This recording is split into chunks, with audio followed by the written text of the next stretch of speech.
I'm Spartacus Olson. I'm Anna Deinhardt. And I'm Indiana Nidell. Welcome to the Great War. Welcome to the Great War. God, I haven't said those words in a long time. That brings me home.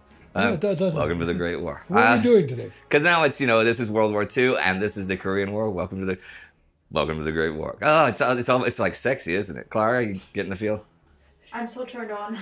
Oh, there you go. See? Wow. Yeah, I still got it.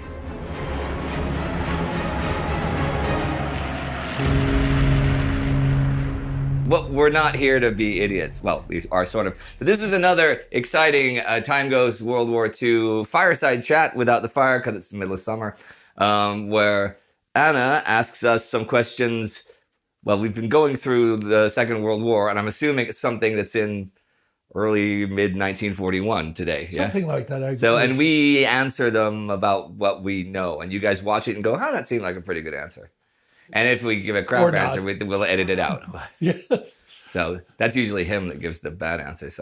But welcome to the Great War. So only if you say the bad. So what are we talking about today? What's the topic? Today we are talking about preparing for Barbarossa. Preparing for Barbarossa. All right. Okay. Yes, it's very spicy. Yeah, I remember covering that. So are you ready for the first question?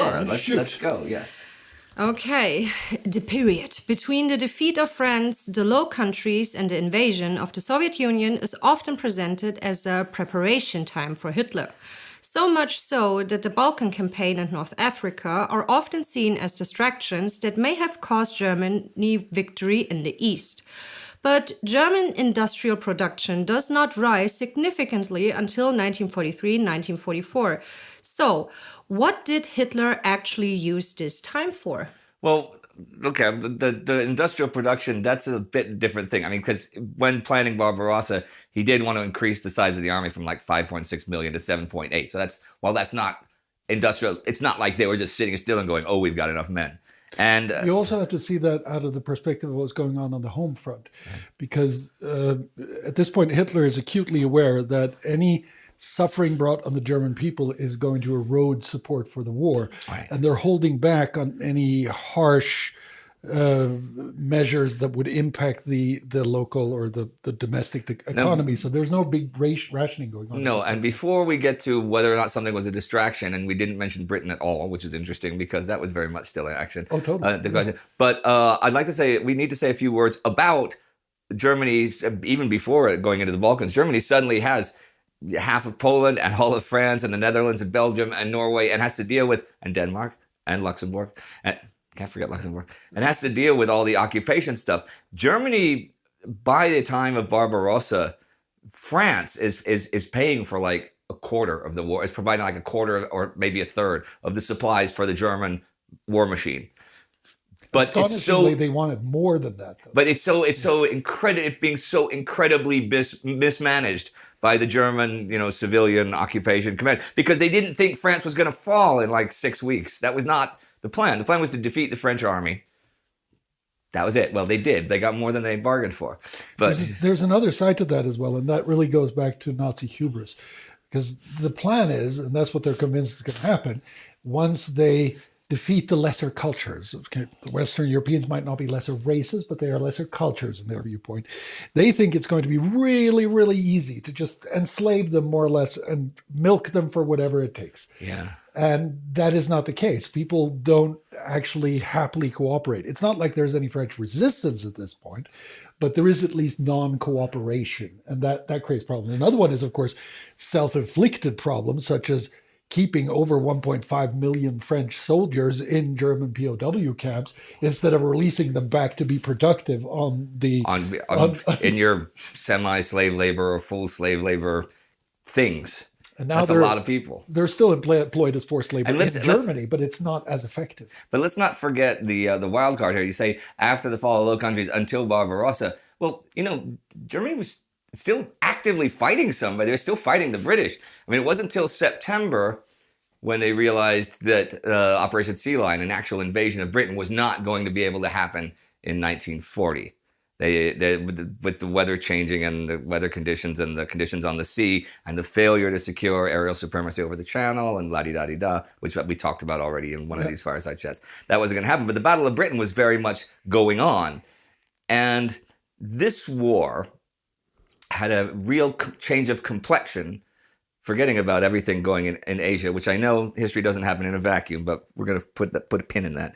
This war changed complexion very much in Europe in the fall of 1940, because it was never going to be a war in Africa or a war in Southern Europe. That was never Hitler's plans or anything. Hitler's plan was only for northern stuff. The end game was taking the Soviet Union, was destroying the Soviet Union, destroying the Red Army, destroying the Soviet Union, and but Mussolini's failed opportunism and disasters in Greece is what caused Germany to send force down through, well, it took them, 6 days to take Yugoslavia. It didn't take that long to take Greece. People say that delayed the beginning of Barbarossa to the point where it couldn't, that's false. The plans for Barbarossa started being made already in the summer of 1940. Already in the directive, I think, was November 30th, but they were already in full Barbarossa mode. Paulus did the war games in December. The diversions to the troops sent to Greece and Yugoslavia. There's no possible way Barbarossa could have gone off more than a week earlier than it did. Maybe June 15th if they were lucky, but no beyond that, because of the spring rains and the muds in the Soviet Union. There's not roads. There's not enough roads there. We point out, I think there were more roads in Slovenia than there were in the Soviet Union there, right? Which is what, 100 times bigger? A lot more than that, I think. Yeah.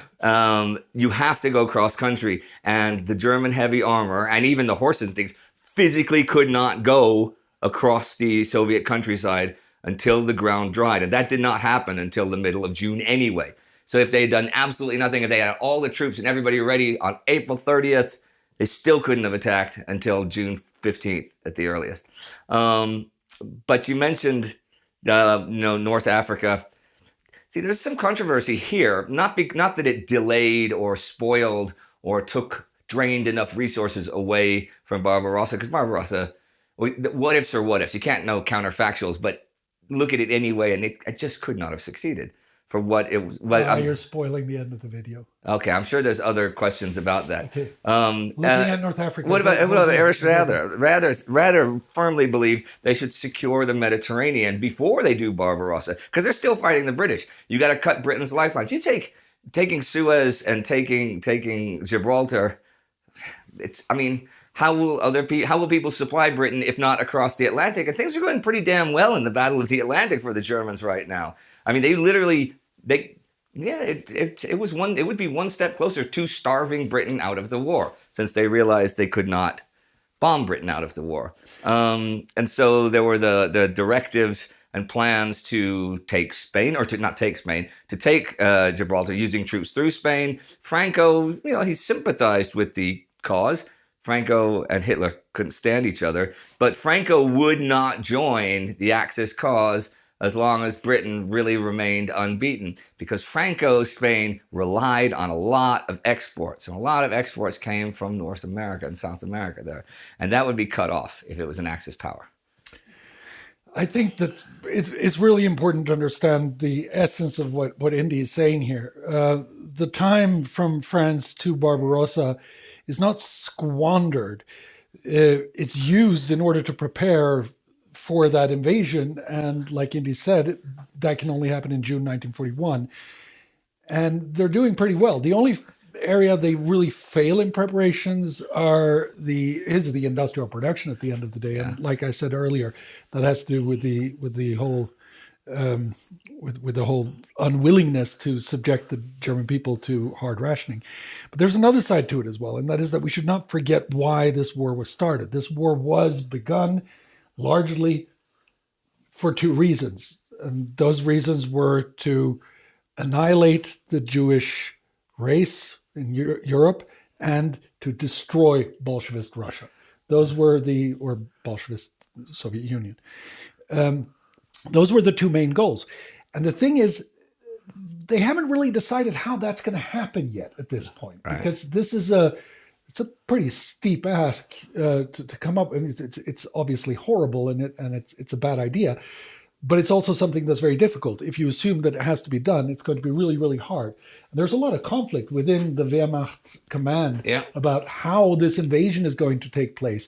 There's also no clarity between the Foreign Office, between the SS, and between the Ministry of Interior, how the Jewish question is going to be settled. All of that is still very much in flux. So even if they would have had some kind of miraculous way of doing this faster, no, they're really busy. They're not sitting on their asses. They're doing what they think they need to do in order to fulfill the goals of this genocide. And they're still at active war, They're fighting Britain. They're fighting in North Africa. They sent Rommel to North Africa. In early 1941, they're fighting in Greece. They're sending all the troops down to protect the remaining oil fields. They're making deals with Bulgaria. They're really screwing over Yugoslavia. They're doing stuff because they want, contrary to popular belief, Hitler and all of them are acutely aware that a two-front war is not a good idea. No, they learned that just a generation ago. They did, and so they want to avoid this two-front war by defeating Britain. This turns out to not be possible.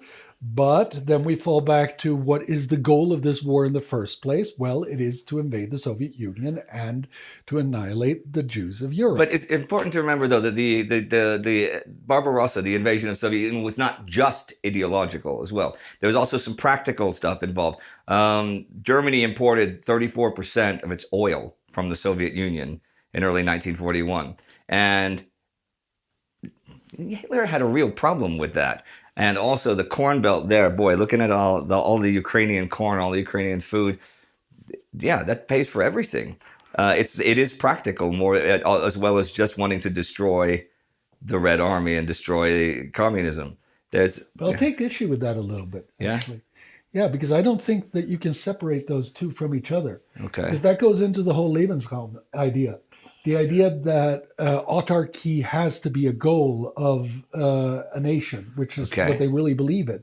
So that kind of goes hand in hand with Lebensraum, which is a fallacy of thought, because they could just go on importing the oil, right? Yeah, Stalin was very happy to give them stuff. And they could just buy the corn from Ukraine. Yeah. Famously, Stalin would happily sell corn before he would give it to his own people. Yeah, so sure. Why we saw that in not 1933 and 1934. Yeah, 32, 33, 40, 34. Yeah, it's hard times. But so I agree with you that it is a practical thing, but it is a practical thing anchored in the ideological idea of autarky and having your own land. But also, of course, this creates a problem because this land belongs to somebody else. Yeah. So if you're not satisfied to actually do it by trade, the smart way, and you have to do it by the stupid way, by taking it by war. And then sending 1 million people into France to hold France. Yeah. A few 100,000 into Norway to hold Norway. How many people live in Norway? How many people then? Maybe 4 or 5 million then? No, I think it was less. I think it was 3.5 million. But you gotta have literally 150,000 soldiers and service personnel there to deal with just a country that small. Think how much bigger France is. Think how much bigger the Soviet Union is. It's probably the dumbest trade policy in the history of mankind. Yeah. Okay. Carry on. Carry on. Okay, so at this point, the Holocaust hasn't begun, but it soon will. How do the Barbarossa plans play into this? Well, we touched on that already a little bit. Yeah, but you can start with you can give a brief beginning of the Holocaust by bullets, because a lot of people don't realize there were stages to the Holocaust like that. Sure, but the Holocaust of bullets hasn't begun yet. Right. So I know. So when Germany invades Poland, it has already been decided since many, many years that the goal of any war will be to mass murder all of the Jewish people of Europe. But there is some resistance still towards that idea amongst the German people. There is some resistance even internally among the Nazis towards the idea of outright murder. Many different ideas are thrown out and tested for how to answer the Jewish question. It ranges from what has become known as the Madagascar Plan, which at the end of the day is just another way of performing mass murder, because you expulse people to a place where they cannot sustain themselves, they will die. And that's the idea behind it. There is also the idea of enslaving them until they just work them to death. All of these horrible ideas are being circulated and nothing has been decided. In preparation for whatever they are going to decide, they have started rounding up the Jewish people in Poland and in Czechoslovakia, or as it would be then, Czechia. Yeah. And they have not yet started doing it in the West for the aforementioned reason, because they know that that is going to create a backlash among non-Jewish people even in Germany and in those places. So all of this is like, it's kind of going forward. But now that the plans for Barbarossa are set in motion, it is clear that this also has to contain an answer to the Jewish question. So what Hitler does at this point, true to his method of ruling by division, is that he gives the task of solving two questions at the same time to both Goering and the Ministry of the Interior, to Ribbentrop and the Foreign Ministry, and to Himmler and the SS, represented then, as it happens, by Heydrich, his second in command, who really steps in and does the practical work of all of this. And they then really struggle to come up with a plan that is feasible. But Heydrich provides the answer. And the answer is that they're going to do the same thing that they did in Poland when they killed 150 to 300,000 Polish intelligentsia in September, October, November, December of 1939, by using Heydrich's Einsatzgruppen to actually shoot them and mass shoot them, and to do that. But now this is going to be a much bigger undertaking, because we're talking about millions and millions of people, not thousands and thousands. So what happens now is that they decide that they're going to send the Einsatzgruppen with the army groups A and B into Soviet territory, and then start this horrible, horrible idea of just murdering men, women, and children. And the Commissar Order. Yeah. The Commissar Order plays into it as well. But yeah, that's a different story, though, because the first thing that they have to deal with is the Jewish question, and that's what they do. And I suppose at some point we'll be talking about how it worked with the Einsatzgruppen and the army. I believe so, yeah. Maybe... I don't know what's the next question. The next question would be about the plans for the non-Jewish inhabitants of the territory they are about to invade. They were going to get parties, birthday parties. Nice. They were going to get 9 business holidays a year in addition to all religious holidays of both Protestant and Orthodox Catholic. But not Western Catholic. If only. But you know, imagine Hitler saying that to like Himmler and Heydrich, and they're going, "Where did this come from?" And go, April Fool, I got you. Yeah, that's not quite how it goes. It goes back to exactly the same method. So again, we're talking about Lebensraum and getting all of those resources. And as Indy correctly points out, it's a thorn in Hitler's side and in the Nazi side. The whole idea of not having your own corn, not having your own oil, that's a terrible thing. It has to belong to this folk. That's the idea behind it. You can't buy it. You got to have it. Yeah. And at the same time, there's also, in the background of all of this, there's Hitler's misconception of how the world order is, which kind of goes back to things that happened in Plato and Hegel and stuff like that. I don't even want to go there, but his idea is that we are stuck in a constant war of the races and nations, and only the nation that can prevail through this war is going to be the one to survive and have the right to subjugate all of the other ones. And if that's not the German people, then they must be destroyed. Exactly. So now is really when that plan comes in, has to be put in place, because although the genocidal war is primarily oriented towards Jewish people, there is also a genocidal effort oriented towards the Slavic people with what they call the Hunger Plan. And the Hunger Plan is devised by these three agencies, so under Ribbentrop, Göring, and Himmler, to see what they can do in order to squeeze as much as they can out of these territories and free up land that they can give to the German settlers. Yes. So the idea is basically to starve to death about half of the population, 30% to half of the population is supposed to be starved to death. The rest is going to be subjugated. And one part is also going to be deported into what will then remain of the Soviet Union, which is east of the Urals, basically, where they can do whatever they want. And these plans become part of the actual war plan. And that's where we get to things like the Commissar Order. The Commissar Order, for those of you who don't know what that is, that's an order given to shoot immediately any communist functionaries or any members. And at this point in the Soviet army, you had a dual command system. You had your regular military leaders in your military units, and you had in your division or whatever, and you had the commissar as well. And the commissars dealt with morale, and they did uplifting things like, propaganda and chants and things, and they did downlifting things like murder people for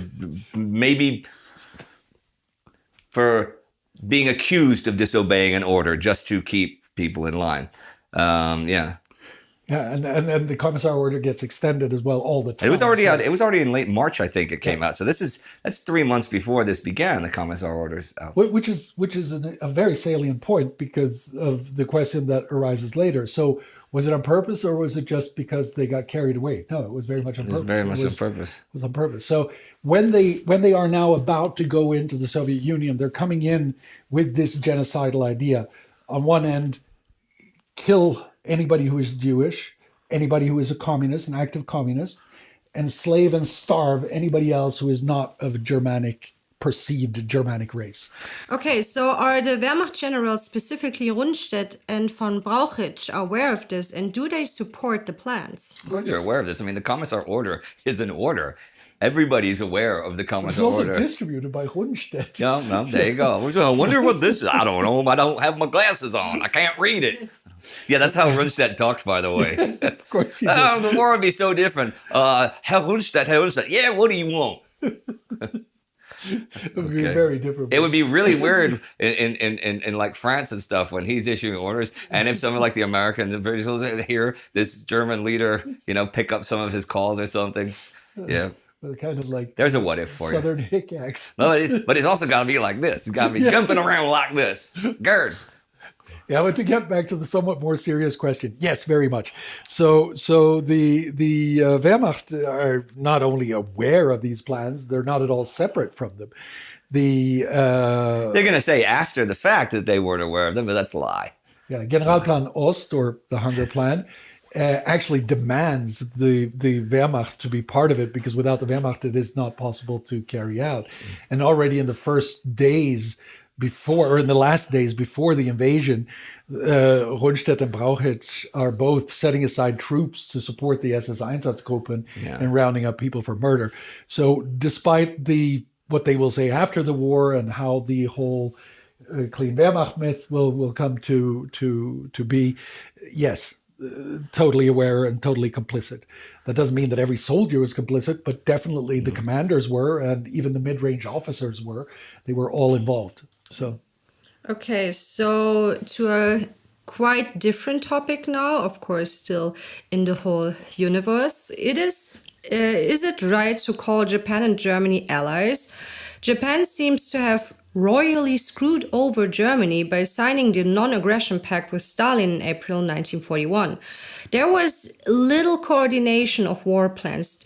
Do we need to rethink this? Think of the war as two separate wars? No, the war wasn't two separate wars. You can't think of it as two separate wars. Impossible. You can think of it even as, especially as you get a little further into it, you can think of like how the European and Asian theaters really affected each other. Like Guadalcanal prevented so much of Japanese putting ships in the Indian waters, which would have messed up Britain and messed up British stuff. And it goes back and forth. Hitler, while he wanted Japan to attack the Soviet Union, absolutely understood why Japan would make a separate peace with the Soviets on the Eastern Front. Even welcomed it to some degree, because he was hoping that Japan, which they didn't, not until in the 8th or 7th of December, but he was really hoping that Japan would attack Singapore and Hong Kong and those places to mess with the British. And because the British would have to send their fleet to the Far East, And that would make it a lot easier for like the German. See, everything's related. The German convoys. And Hitler knew that if the Japanese get in a war with the Soviets, well, then they're definitely not going to attack Hong Kong and Singapore. No, they can't. They can't one thing at a time. But what I was going to say before I was so rudely interrupted. Oh, excuse me. Can we get a close up on Sparty feeling contrite and apologizing? Not anytime. Can we get an AI generated face of Sparty being contrite and apologizing? And you say AI is not good for anything. Come on, check it out. Check it out. Check it out. I hope somebody did that. Okay. Remember, Japan, before December 1941, Japan was only at war with China, right? Only at active war with China. And it was not going well. Things were supposed to only take a few months to take China and institute the beginnings of the Great East Asia Prosperity Sphere, which is, remember, we were going to have a band called that. We are, yes. Right. It's going to be like a shitty funk band. It's got prosperity in it. You know, we're going to be like all hippies and stuff. That's going to suck. Oh, you're going to slap the bass. Slapstick bass, yes. Okay, but they're fighting China, and it's not going well. They've got the big army in Manchukuo, the puppet state there, the whole Kwantung army there, dealing with northern China. But for all the chaos and all the complete dysfunction in the Japanese high command and the issues between the army and navy, they weren't stupid about how many enemies they could fight at once. They really needed to make certain that the Soviets were not going to mess with what they were doing in China, or not going to mess with what they wanted to do to the British and the Dutch, and the Americans, not so much to fight the Americans, but to keep the Americans away for long enough that they had secured the oil and the tin and the rubber that they needed for the greater East Asian prosperity sphere. And since the Soviet Union was one of the allies, you got to make certain that we're doing, one thing at a time. I think we shouldn't forget either that on the 1st of September 1939, as this war begins, the Soviet Union defeats Japan. Yeah, the Soviets beat the Japanese in 1939, in the summer of 1939, in what was an undeclared war. But yeah, we talk about that in the very first episode of World War II. And Constant Gold kind of really tells them where this might go if they go into war with the Soviet Union. So they're not doing well against the Chinese, and they lost against the Soviets. So they really don't want to fight the Soviets again at this point. You know what? In 1945, they didn't really want to fight the Soviets either, but that didn't work out so good for them.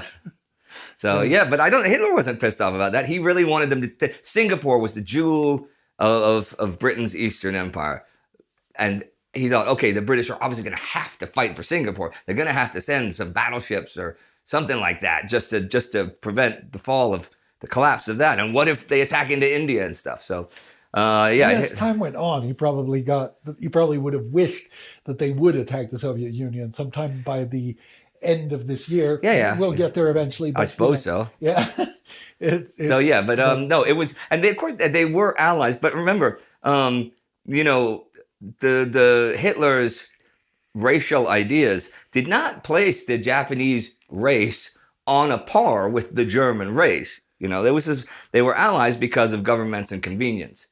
Same as you could say that's how the Axis worked. It was by nature an incredibly selfish philosophy doctrine, right? There's also the side of the whole thing that at this point in time, Hitler really wants to keep the Americans out of the European war. And the actually outspoken, this is not speculation because they speak about this between them, he needs the Japanese to keep the Americans busy not by actually attacking them. That's a terrible idea. And at this point, everybody agrees, both on the Japanese side and the German side, that's not a good idea. Ratchet up the tension. Ratchet up the tension so that the Americans don't dare go to war in Europe. And this is partly why the Japanese took over the southern half of Indochina in the midsummer of 1941. See, taking the northern half of Indochina, it had belonged to the French. The French weren't going to fight back. The French had been defeated, Taking the northern part, well, that makes sense if you're going to fight China. Taking the southern part, that doesn't help you if you're going to fight China. That only helps you if you're planning to go to New Guinea or the Philippines or Thailand or Malaya. So doing that, that's what caused, of course, the U.S. to institute the hard embargo. I'm sure when we do an episode of this that has to do with Pearl Harbor, we'll be talking about this stuff. So I'll save it till then. But I mean, I think that this is the ultimate proof that they were allies because they're coordinating plans on this level. Yeah. And the geopolitical machinations of these two regimes are definitely synchronous. Yeah. Okay, to kind of sum it up, was the whole plan just completely unrealistic from the start? Yes. It was. It was completely unrealistic from the start. They did not have the manpower, even with their allies, even throwing in the Romanian army. They did not have the manpower. 120 against 200 divisions, right? Well, but even they didn't. Even if you think about the armor power, I mean, they thought the Soviets had like 10,000 tanks. The Soviets had like 25,000 tanks. The Germans had 3,500. Now, a lot of the Soviet tanks, more than half of them, were not operational, but they built them a lot quicker. You know, and in operational tanks, I think the Germans thought that they outnumbered the Soviets 3-1. And I mean, you know how surprised the Germans were when they saw the T-34s and the KVs and stuff? Like, 7-1. We didn't know you guys had these. No, but it was unrealistic. I mean, Friedrich Paulus, Jose Paulus, the great Jose Paulus, brilliant general, right? The guy who eventually surrendered German Sixth Army at Stalingrad, you know. He did the Paulus War Games in late November and early December of 1940. And he came to the conclusion that they could not win. They were not going to win. I mean, think of what you're trying to do, to create a line from Archangel all the way down to the Caspian Sea. Who's going to occupy that? You're going to have to literally kill everyone there because it's going to take you half the German population to move there and keep them quiet. And even if you do that, the Soviets can just move everything eastward and stuff. It's a completely unrealistic plan. It's a stupid plan. And one, as you say, that requires you to murder millions of people. If people say, when people say, so what happened in June 1941? I hear the Germans did some kind of big operation. Yeah, it was called Operation We'll Lose the War. That's what it could be called. I think Barbarossa means that in Burmese or something. They just picked a language like Barbarossa. It means we are going to lose the war. And it was an Easter egg that was chosen by the planning groups and stuff. But who knows? Maybe next time when we come back, we see a completely different outcome. Yeah, maybe so. Because obviously we're going to have, since this is just the preparations, we're going to have more questions about the actual Barbarossa. I guess. Yeah, maybe the Germans will turn it around. Maybe Paulus was wrong. I mean, come on, his nickname was Jose. He's a German guy nicknamed Jose. How did he even get that nickname? That can't work. I don't know. But he was an animal friend, wasn't he? Was Paulus an animal friend? I think he was. Oh, that's nice. Oh, look, you could say one nice thing about Jose Paulus. He was an animal friend. Wasn't Hitler as well? People say that. Yeah, He liked dogs. One dog specifically. So, okay. Yeah, but he also killed Well, you didn't say them. animal's friend. You didn't say He ended animal's up friend. You killing said them to animal's see friend. how he could kill himself. I don't think that qualifies as an animal friend. Also, Paulus, on the other hand, he spared the horses in Stalingrad. Yes. He did. They wouldn't, yeah, that's true. Yeah. Well, as long as he could. Yeah. So Well, you can only keep hungry men away for that long. that's true.